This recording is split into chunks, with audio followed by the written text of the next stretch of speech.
akka kabajamaa caffeedhaaf dhiyeessanii naffeera.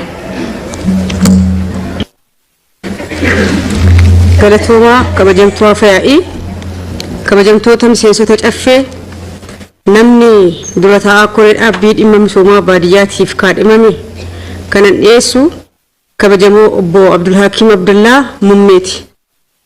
Iddoon dhaloota isaanii godina Harargee Bahaa magaalaa Dadar umuriin isaanii 39 qophiin barnoota isaanii diipiloomaa qonna waliigalaatiin kolleejjii qonnaa Jimmaarraa digrii calqabaa saayinsii beeladaatiin yuunivarsiitii Haramaayarraa digrii lammaffaa climate change and disaster risk management yuunivarsiitii Haramaayarraa xumuraniiru. Muuxannoon hojii isaanii sadarkaa aanaatti ogummaa qabaniin iddoowwan adda addaatti tajaajilaa turaniiru. Godina Harargee Bahaatti itti gaafatamaa waajjira misooma naannoo horsiisee bulaa godinaa. Godina Harargee Lixaatti itti aanaa itti gaafatamaa fi itti gaafatamaa waajjira qonnaa godinaa. Godina Harargee Lixaatti itti gaafatamaa abbaa taayitaa misooma jallisii qonnaa godinaa. Naannoo irratti sadarkaa itti aanaa hoogganaa biirootiin abbaa adeemsaa karoora gamaa fi hordoffii biiroo qonnaa fi qabeenya uumamaa Oromiyaa. Waajjira caffeetti bara hojii caffee arfaffaa miseensa koree dhaabbii dhimma misoomaa baadiyyaa keessatti miseensa ta'anii bara hojii caffee shanaffaa miseensa koree dhaabbii dhimma misoomaa baadiyyaa fi miseensa koree dhaabbii dhimma bu'uuraalee misoomaa caffee ta'uudhaan tajaajilaa turaniiru. Kanaaf kabajamoo obbo Abdul Hakim Abdullah Mummee dura taa'aa koree dhaabbii dhimma misoomaa baadiyyaatiif kaadhimamaa goonee waan dhiyeessinee fi kabajamaan caffee kun akka nuuf mirkaneessu kabajaan gaafadha. Hayyee galatooma kaadhimamaa dhiyaate irratti yaadni yookiin gaaffiin jiraate carraan isinii kenna.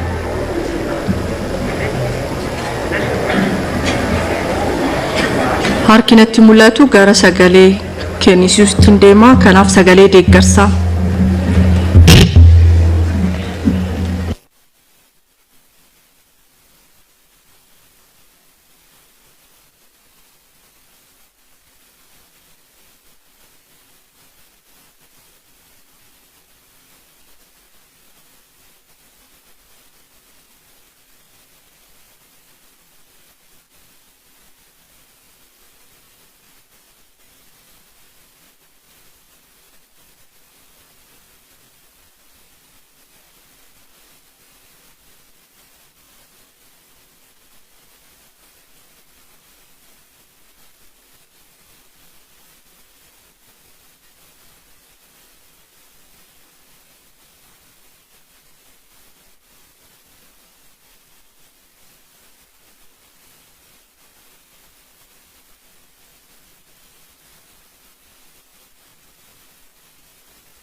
Dhibba tokko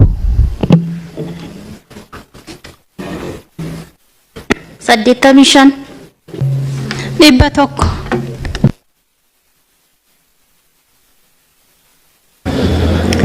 Miseensonni alaan galee jiraatan akka seenanii gootan gaarii ta'a. Miseensa sagalee laanni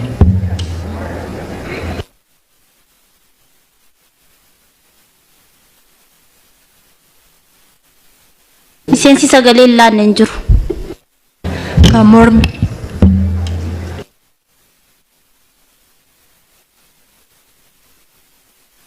sagalee mormi hin jiru. Hayyee akkaataa sagalee kennameetiin sagalee 285 sagalee guutuudhaan mirkanaa'ee jira. Kan itti aansu muudama qaama raawwachiiftuutiin dhiyaate irratti mari'achuudhaan mirkaneessuu ta'a. Haaluma kanaan kabajamoo obbo Fiqaaduu Tasammaa muudamtoota kaadhimamtoota akka kabajamaa caffeedhaaf nu dhiyeessan kabajaan affeera.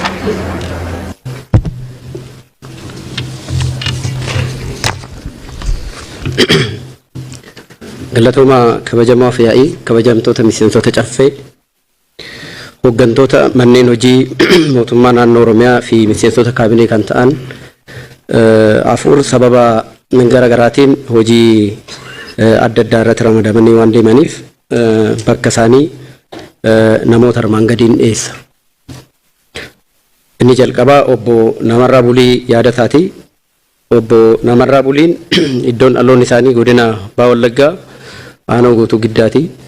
Umriin isaanii waggaa 40, sadarkaan barnoota isaanii digirii 2ffaa Business Administration jedhan yommuu ta'u, qophiin barnootaa isaanii kana fakkaata. Muuxannoon hojii isaanii godina Baha Wallaggaatti bulchaa aanaa Guutuu Giddaa ta'uudhaan tajaajilanii jiru. Godina Wallagga Bahaatti itti gaafatamaa waajjira paartii ta'uudhaan hojjetanii jiru. Akkasumas bulchaa godina Wallagga Bahaa ta'anii hojjetanii jiru. Kantiibaa magaalaa bulchiinsa Amboo ta'anii hojjetanii jiru. Bulchaa godina Iluu Abbaa Booraa ta'anii tajaajilanii jiru. Itti gaafatamaa damee qorannoo fi qo'annoo paartii badhaadhinaa giddu galeessaa Oromiyaa ta'anii hojjetanii jiru.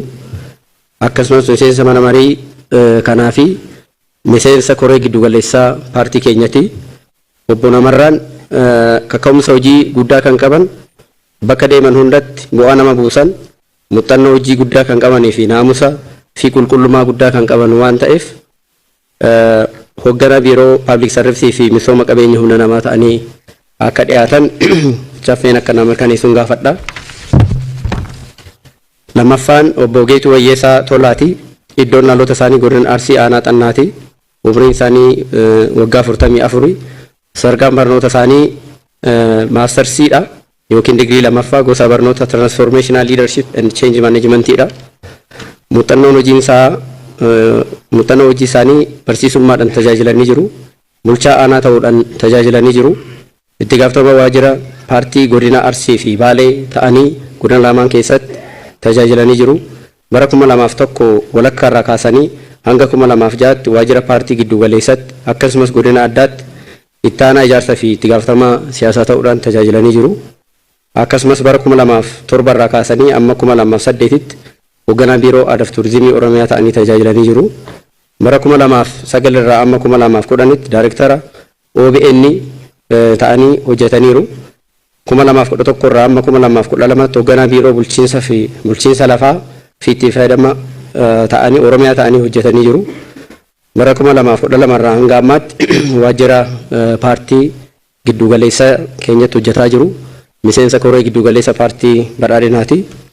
Isaanis kaka'umsa hojii, naamusa guddaa, muuxannoo hojii kan qaban fi qulqullummaadhaan kan hojjetan, iddoon ammatti kaadhimaman itti gaafatamaa waajjira pireezidaantii bulchiinsa mootummaa naannoo Oromiyaa fi dhimmoota kaabinee ta'anii akka hojjetaniif dhiyaatee jira. Kabajamaan caffeen kun akka nama mirkaneessuun gaafadha. Sadaffaan obbo Husseen Usmaan Adami. Iddoon dhaloota isaanii Baalee aanaa Agaarfati. Umriin isaanii waggaa 50. Sadarkaan barnoota isaanii digirii 2ffaadha. Gosni barnoota isaanii digirii 1ffaa seeraan, digirii 2ffaa leadership argatanii jiru. Muuxannoon hojii isaanii abbaa seeraa fi pireezidantii mana murtii aanaa ta'uudhaan tajaajilanii jiru. Abbaa seeraa mana murtii olaanaa ta'uudhaan tajaajilanii jiru. Pireezidantii mana murtii olaanaa godinaa ta'uudhaan tajaajilanii jiru. Pireezidantii ittaanaa mana murtii waliigala Oromiyaa ta'uudhaan tajaajilanii jiru. Ittaanaa daayirektara olaanaa abbaa taayitaa galiiwwan ta'anii hojjetanii jiru. Caamsaa bara 2012 hanga 2012tti ittaanaa abbaa alangaa waliigala Oromiyaa ta'uudhaan tajaajilanii jiru. Naamusa cimaa kan qaban, hojii kan hin quufne, akkasumas immoo muuxannoo hojii guddaa fi kuufama kan qaban waan ta'eef abbaa alangaa waliigala mootummaa naannoo Oromiyaa ta'anii akka tajaajilaniif kaadhimamanii jiru. Afraffaan adde Saayidaa Usmaan Sheekati. Iddoon dhalootaa godina Baalee aanaa Agaarfati. Umriin isaanii waggaa 38. Sadarkaan barnootaa dirgii jalqabaati. Gosti barnoota isaanii maanejimentiidha.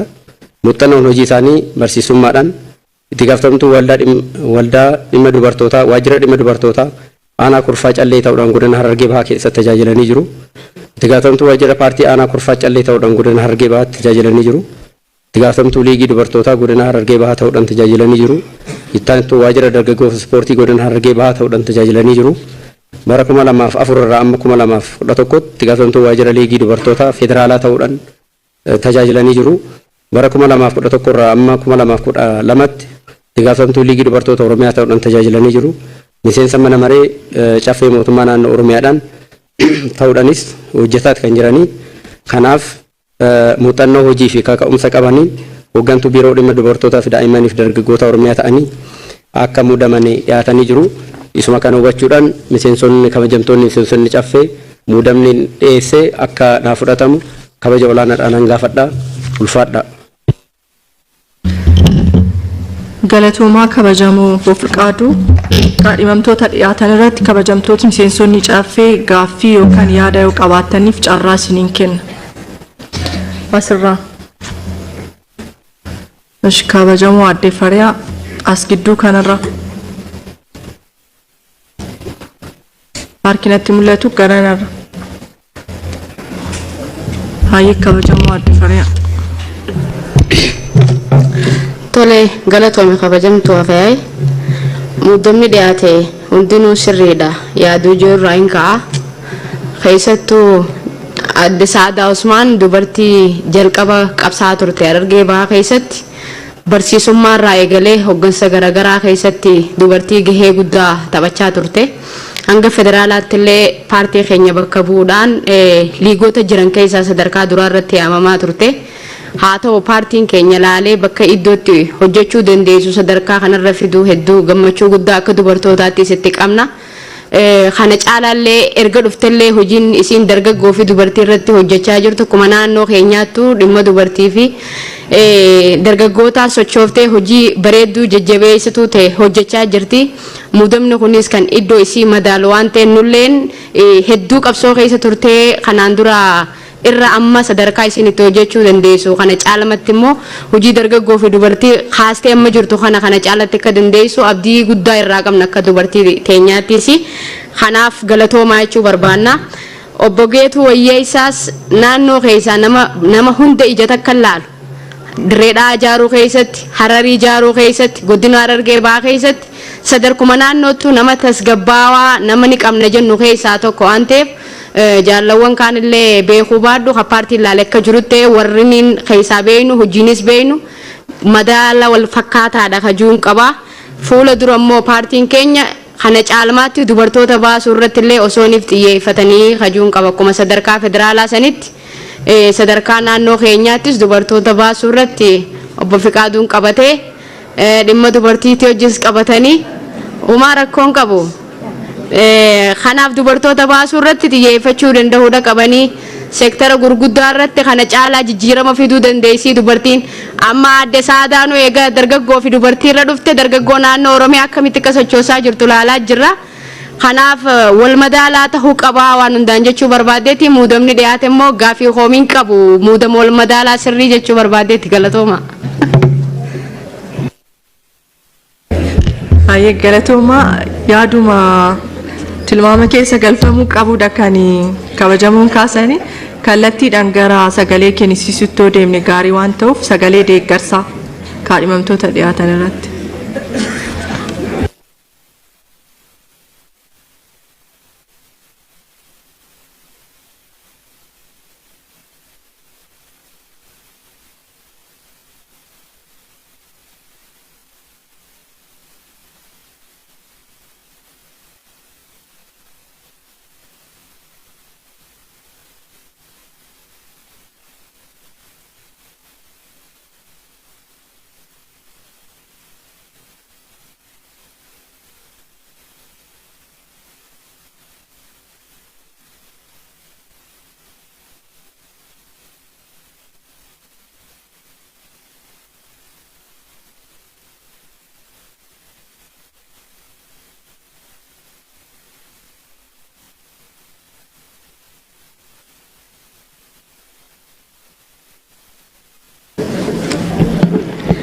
Tokkoof 24 88 5 sagalee mormii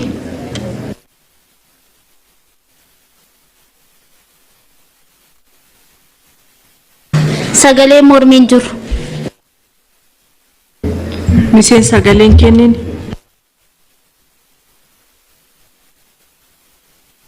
miseensi sagaleen kenninen jiru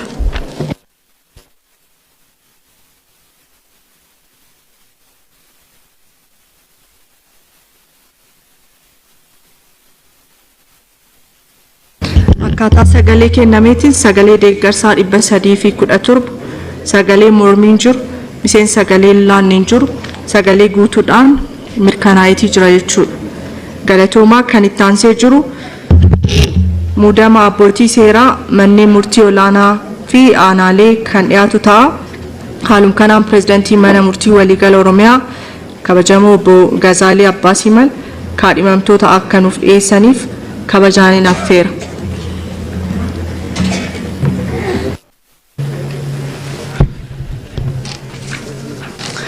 Galatoomaa kabajamoo FI kabajamtoota miseensota yaffee duraan dursee muudama abbootii seeraa sadarkaa manneen murtii sadan irratti hojjetanu kabajamaa caffee kanaaf dhiyeessee muudama isaanii akka mirkanaa'u gaafachuuf carraanaa kennameef irra deebi'ee galatoomaan jedha. Akkuma beekamu manni murtii waliigala Oromiyaa abbootii seeraa manneen murtii sadarkaa sadeenitu jiran ogeessota seeraa qophii barnootaa ga'umsaaf naamusa olaanaa qaban dorgomsiisee filachuudhaan gumii bulchiinsa abbootii seeraa Oromiyaatiin kaadhimatee kabajamaa caffee kanaaf muudamni isaanii erga mirkanaa'ee hojiitti ramadee tajaajila abbaa seerummaa haa kennaa jiru. Yeroo ammaa kanas qaawumaa mirkaneessuudhaaf jecha aangoo manneen murtii sadarkaa gadiitti waan gadi bu'eef dhimmoonni manneen murtii dhiyaatan immoo yeroo yeroodhaan dabalaa waan jiranuuf ogeessota seeraa gahumsa dandeettii fi naamusa olaanaa qabaniin dabalaa deemuu guuttachuun barbaachisaa ta'e argamee jira.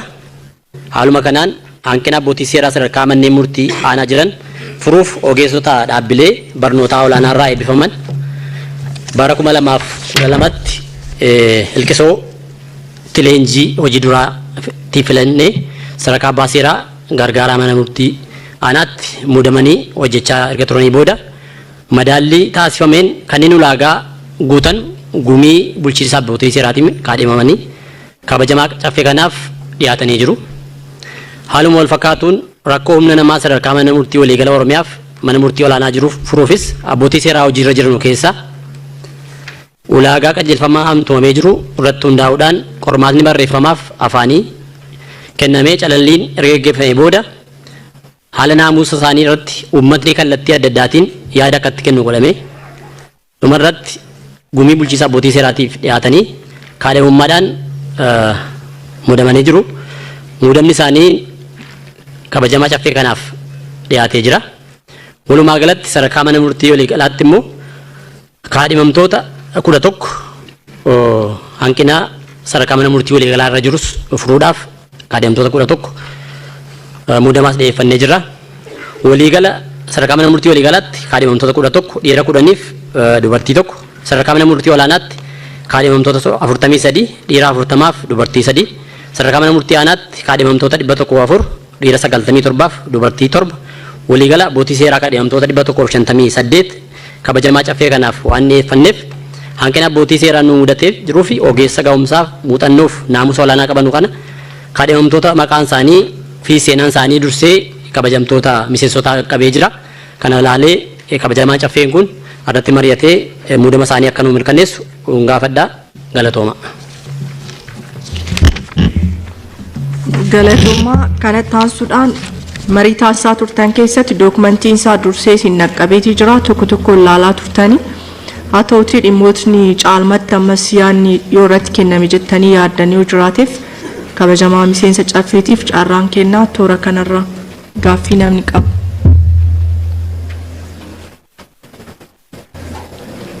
As gidduu kanarraa.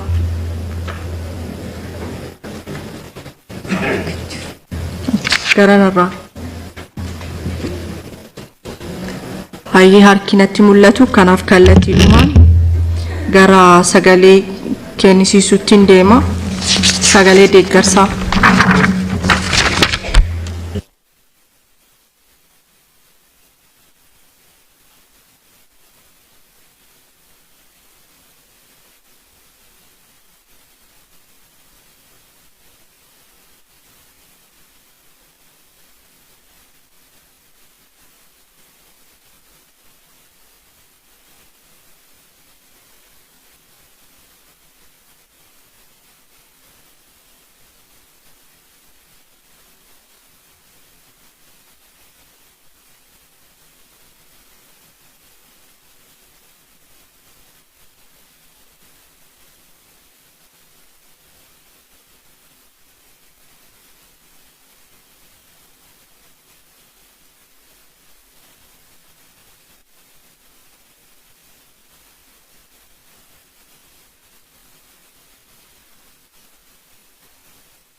156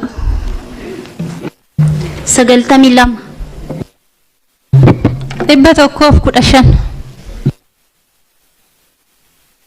sagalee mormii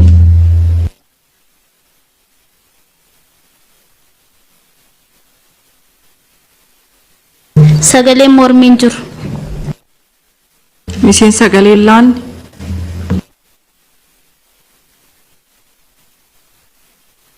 miseensi sagalee laanni hin jiru hayyee akkaataa sagalee kennameeti sagalee deeggarsaa 363 sagalee mormiin jiru miseensa sagaleen kennine hin jiru kabajamoo pirezidaantii mana murtii waliigala oromiyaa obbo Gaazaalii Abbaasiman galatoomaa jecha kanatti aansuudhaan sirna kakuu kan raawwatamu ta'a kanaafis pirezidaantiin mana murtii waliigala oromiyaa kabajamoo obbo Gaazaalii Abbaasiman sirna kakuu kana akka nu raawwachiisaniif kabajaan affeera jalqaba irratti hoogganaa koree dhaabbii misooma baadiyyaa ta'anii kan muudaman bahaniitu sirna kakuu raawwatu taasisuudhaan miseensotni kaabinee wal duraa duuban bahanii iddoo tokkotti jechuudha warri kaabinee kan kakuu raawwatan ta'a xumura irrattis abbootiin seeraa kan sirna kakuu raawwatan ta'a warri kana raawwachiistan wal duraa duuban mijeessa galatooma.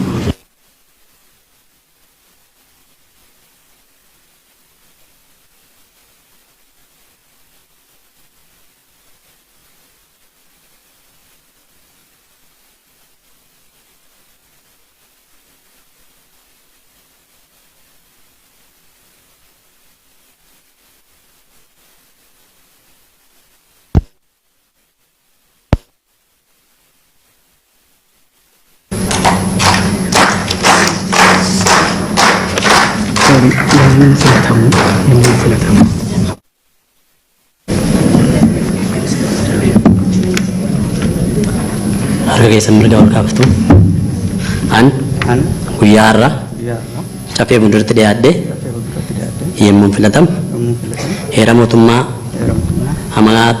mootummaatiif amanamaa ta'uudhaan itti gaafatamummaa mootummaan naannichaa natti kenne haqummaaf kaka'umsa gaariidhaan akkasumas seeraaf hojimaata bu'uura godhachuudhaan hojii koo raawwachuuf waadaa nan seena.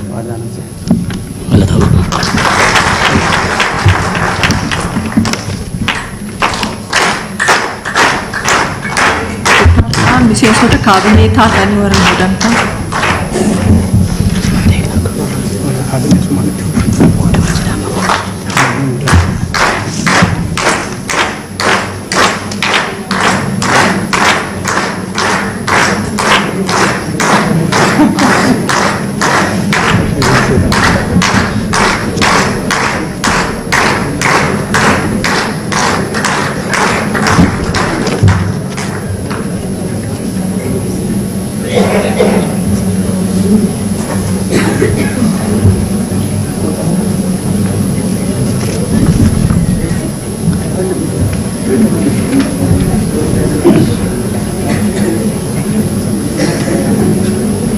harka keessa mirgaa ol kaaftanii an guyyaa har'a caffee fuulduratti dhiyaadhe yemmuu muudamu heera mootummaatiif amanamaa ta'uudhaan itti gaafatamummaa mootummaa naannichaa natti kenne haqummaa kaka'umsa gaariidhaan akkasumas seeraaf hojimaata bu'uura godhachuudhaan hojii koo raawwachuuf waadaa nan seena.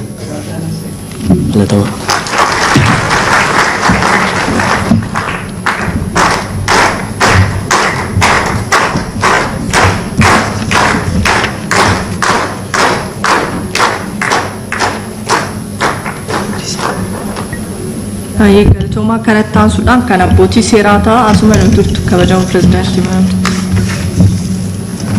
Haaseenna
Galatoma hundi keessanuu harka mirgaa keessanii ol kaaftu.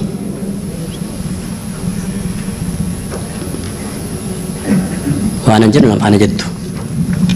Ani guyyaa har'a kabajamaa caffee fuulduratti dhiyaadhe